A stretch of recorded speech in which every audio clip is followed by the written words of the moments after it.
It's a national tragedy. Every day we see these disturbing images of violence in our cities, small towns, and even our schools. They all have one thing in common: handguns in the wrong hands. Millions of easily available handguns, and they're being used more and more by drug dealers, gang members, hate groups, and the mentally deranged.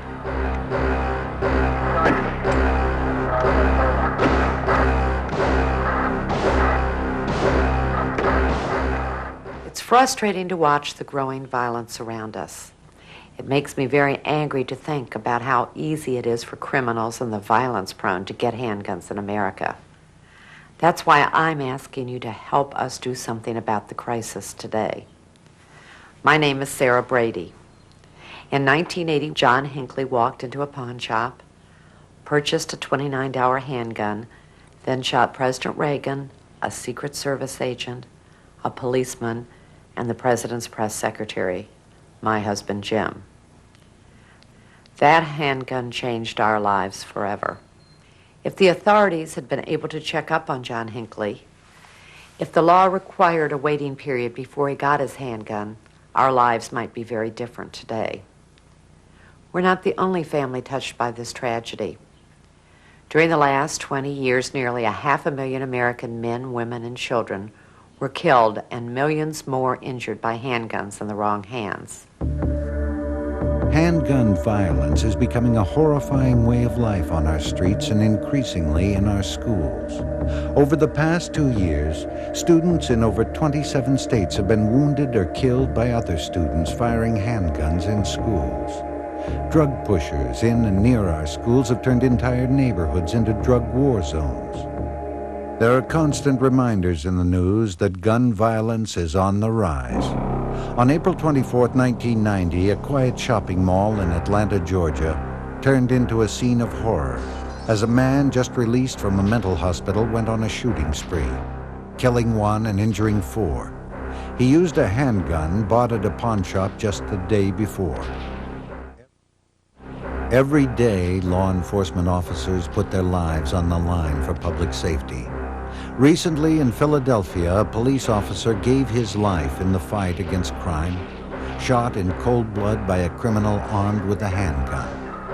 What you are about to hear is the actual shooting of this police officer as he called 911 for help. Give us a vehicle over here, 29 York Street. What? 29 York. 29th and York? We have it. Hello? Hello? Yeah, 29 New York?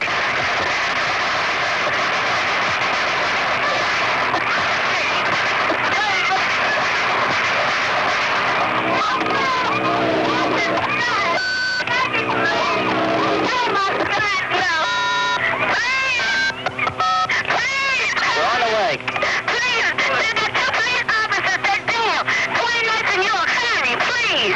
Today, no American is safe. Not the president, not the police, not your family, not your children in school, from the menace posed by the spread of handguns. That's why I joined Handgun Control several years ago. Today, I'm the chair of the citizens group. For the next few minutes, you'll see what we're doing to keep handguns out of the wrong hands. We'll tell you what we are doing to convince Congress to enact a sensible national gun policy. We'll show you how the National Rifle Association is trying to silence us and bully the Congress. And finally, we'll tell you exactly what you can do to help stop this menace to our safety and our lives. Good afternoon, Handgun Control. In 1974, the families of several handgun victims got fed up with the violence and formed Handgun Control Incorporated, a national citizens lobby working to reduce the probability that you and other Americans will suffer similar tragedies. There are now more than 1 million Americans signed up to help us create a safer, less violent America. Our founding chairman is my friend, Pete Shields. Here's a grim statistic. Last year, 22,000 Americans were killed by handguns used in murders, suicides, and accidents. That's a national disgrace. Here's another way to look at it. In 1985, handguns were used to murder 46 people in Japan, 8 in Great Britain, 18 in Israel, 5 in Australia, 5 in Canada, and 8,092 here in the United States of America, which has the weakest handgun laws of any developed nation in the world and has by far the highest violent crime rate. I helped found Handgun Control because in 1974, my 23-year-old son, Nick, became one of those statistics. Murdered by a stranger with a handgun, he was the final victim of the so-called zebra killings, a series of brutal attacks and murders in San Francisco. Since that time, my wife Jean and I have devoted our lives to fight America's mindless wave of handgun violence through the work of Handgun Control. We at Handgun Control feel it's just plain common sense that America have a national gun policy that truly keeps handguns out of the wrong hands, the hands of criminals, drug addicts, the mentally ill, and young children. Join the fight to keep handguns out of the wrong hands. You can make a difference. Handgun Control Incorporated is actively lobbying for a mandatory jail sentence for anyone who commits a crime with a handgun, a ban on the manufacture and sale of easily concealed low-quality handguns known as Saturday Night Specials, mandatory safety training for all prospective handgun buyers, creating gun-free zones around all our schools, and a national gun policy must address another urgent issue. January 1989. A deranged man with an AK-47 assault weapon opened fire on a schoolyard full of children in Stockton, California, killing 5 and wounding 30 others. A few months later, another psychotic gunman, armed with an arsenal of assault weapons, went on a rampage in a Louisville, Kentucky printing plant, killing 9 and wounding more than a dozen others. The semi-automatic assault pistol is designed to kill and injure human beings as rapidly as possible. It has become the weapon of choice of drug dealers because of its deadly firepower and concealability. Handgun Control wants a permanent ban on all sales of assault weapons. And most importantly, we need a national cooling-off period for handgun purchases, the cornerstone of an effective national gun policy. It's a 7-day waiting period to check on a buyer's background, to screen out convicted felons, drug addicts, and others prohibited from owning concealable handguns. 7 days to keep people in the heat of anger or contemplating suicide from quickly buying a handgun. 7 days to save the lives of thousands of potential victims. It's a commonplace, everyday scene, and it's ridiculous. In half the states in this country, just about anyone who wants a handgun can fill out a simple form, pay cash, and walk out with a deadly weapon. This is the form a purchaser fills out. Current federal law prohibits selling handguns to felons, minors, drug addicts, fugitives from justice, and the mentally incompetent. While it is against the law to lie on the form, federal law doesn't require anyone to check the answers. Basically, it's like putting the nation's murderers, criminals, and drug pushers on the honor system. Handgun Control is working to strengthen the federal gun control law with the passage of the Brady Bill, named for Sarah and Jim Brady in recognition of their tireless fight against the spread of handguns into the wrong hands. The bill would require a 7-day waiting period for all handgun purchases, so that local law enforcement can run a background check on the gun buyer. States that already have a waiting period and background checks have stopped potential sales to tens of thousands of criminals. But these laws begin and end at state lines. Criminals can easily travel to states with weak laws to make their gun purchases. We need a national policy. Every major law enforcement organization, including the Fraternal Order of Police and the International Association of Chiefs of Police, as well as leading legal, medical, labor, and religious groups, has endorsed the Brady Bill. The first time Congress voted on the Brady Bill, it was defeated because of the National Rifle Association. They claimed a waiting period for a background check would be an inconvenience to gun buyers. The National Rifle Association is one of the most powerful special interests in Washington, committed to blocking passage of any reasonable gun legislation and repealing existing gun laws. They spend millions and millions of dollars in campaign contributions and lobbying to make sure members of Congress vote the way the NRA tells them. I'm Congressman Edward Feehan, and I'm proud to have introduced in the Congress the Brady Bill, which, as you know, calls for a national waiting period on handgun sales. And I serve on the House Subcommittee on Crime, which is the first hurdle that any gun bill must clear. But despite the hard work of our friends in Congress, many bills never even get out of subcommittee. And why? Because the NRA exerts a tremendous amount of pressure on too many of my colleagues. The NRA is a powerful lobbying machine. And it's not just that they have a multi-million-dollar budget. It's that at the drop of a hat, they can have congressional offices flooded with letters, telegrams, and phone calls from angry constituents. The problem is that the letter writers and phone callers present an inaccurate picture. In fact, the vast majority of Americans do want sensible gun laws. But those of us who work to make our gun laws stronger often have a difficult time persuading our colleagues to stand up and vote against those people who wrote and phoned. You are the silent majority out there. Polls consistently tell us that you support tougher handgun laws. But members of Congress need more than the polls they read about in newspapers and magazines. They need your letters and calls. Let them know how you feel.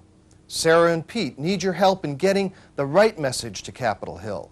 So please take a few minutes anytime you hear about a gun proposal or an incident which demonstrates the need for a new gun law, and send your representative and senators in Washington a letter or give them a call. Let them know how strong you feel about this issue. Letters and phone calls really do make a difference. Congress is currently considering several urgently needed pieces of gun legislation, and you can help us pass these bills and create an effective national gun policy. Don't let a vocal minority drown out the voices of reason. Join the fight to keep handguns out of the wrong hands. You can make a difference. The National Rifle Association's hardcore Washington leadership is completely out of touch with the American people. Hello, I'm Phil McGuire. I'm a retired federal agent who spent over 26 years working with state and local law enforcement officers in upholding our nation's gun laws and fighting violent crime. I'm also a gun owner and a lifelong hunter. Since my retirement, I've been able to spend a lot more time on this hobby. I got a deer again this year, and grouse hunting has been just great. Gun owners like us are law-abiding citizens who know the responsibility of owning a firearm. But I'm alarmed at how easy it is for crack dealers, gang members, and the criminally disturbed to get their hands on assault pistols like the MAC-10. We know these assault pistols aren't used for hunting or for sport. They're used to kill or injure folks like you and me and police officers. That's why I just can't understand why the National Rifle Association lobbyists in Washington are defending the sale of assault pistols. Why, NRA? They have taken one outrageous position after another, spending millions to defeat common sense legislation. After 43 innocent airline passengers were killed by a madman's gunfire, the NRA defended the sale of plastic handguns that can't be seen by airport metal detectors. After 21 people were murdered by another lunatic with a version of a submachine gun, the NRA launched a campaign to defend the sale of machine guns. The nation's police pleaded with Congress to ban Teflon-coated cop-killer bullets. Once again, the NRA was defending the sale of that type of ammunition to anyone who had the money. After the Maryland state legislature outlawed the sale or manufacture of easily concealed Saturday night specials, the NRA spent $6 million in a desperate attempt to repeal the law. But the NRA's tactics of lies and distortions can be beaten. And handgun control is proving it in Congress and across the country. Congress banned plastic handguns, restricted the sale of machine guns, and outlawed cop-killer bullets. In Maryland, the voters overwhelmingly upheld their historic Saturday night special law, handing the NRA one of its most humbling defeats ever.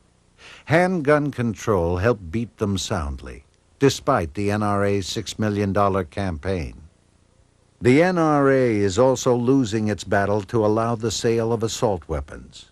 California and New Jersey passed legislation that completely banned semi-automatic assault weapons despite the NRA's vicious and intimidating tactics. Today, the NRA is no longer invincible. Our recent success stories here at Handgun Control have given us a renewed hope for the future. With your help, we believe Congress will pass a common-sense national gun policy. Handgun control is aggressively lobbying for passage of the Brady bill. One person who personally knows the importance of the need for this legislation is James Brady. He appeared before Congress and gave powerful testimony. I'm honored to be here, but it's not the honor that compelled me to appear before you today. It's the anger. Anger at a Congress that just a year ago failed to pass a measure which would reduce the handgun violence by plaguing our nation.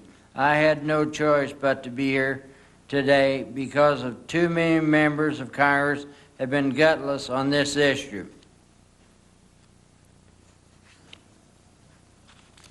I think another member said that they've been afraid to take on the National Rifle Association.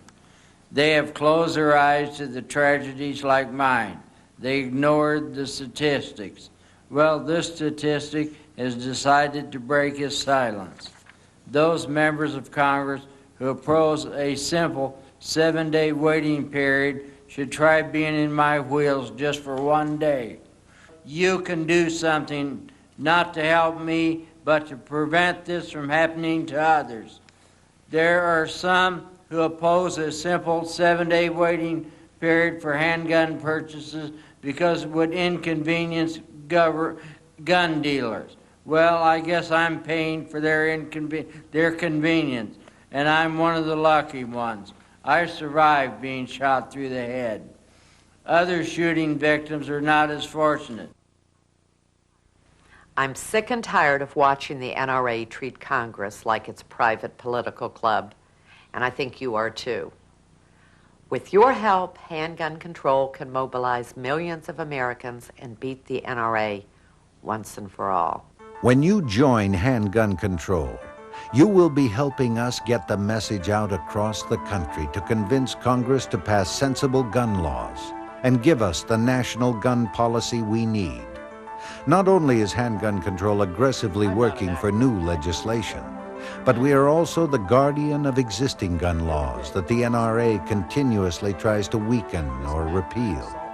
And we have the strong support of our nation's law enforcement. Pistols aren't used for hunting. They're only good for gunning down people and protecting crack peddlers. Why is the National Rifle Association defending the sale of these assault pistols? Why, NRA? Handgun Control Incorporated is making remarkable progress towards a common-sense national gun policy. Join the fight to keep handguns out of the wrong hands. Your support will help us defeat the NRA and give us the national gun policy we need. It won't be easy. The NRA has an annual budget of $70 million and an army of 3 million organized supporters.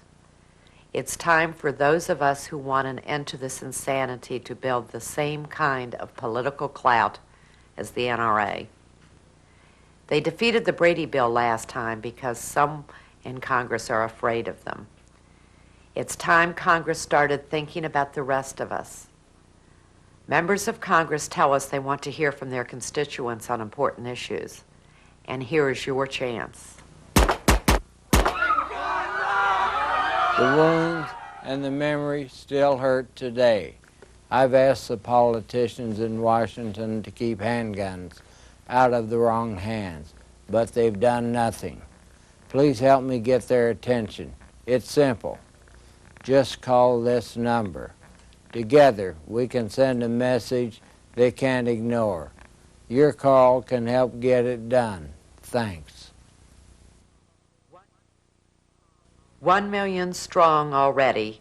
Our goal is to grow until we can stop the NRA. We urgently need your help now. I'd like to ask you to do 2 simple things. First, write to your representative and senators in Congress.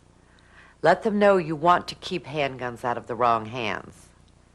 Second, join us by writing a check for whatever you can afford. Your check, along with those of thousands of other members of Handgun Control, will help us fight the NRA. Join us today and become part of Handgun Control. With your help, America can have a national gun policy. This time, we're going to win.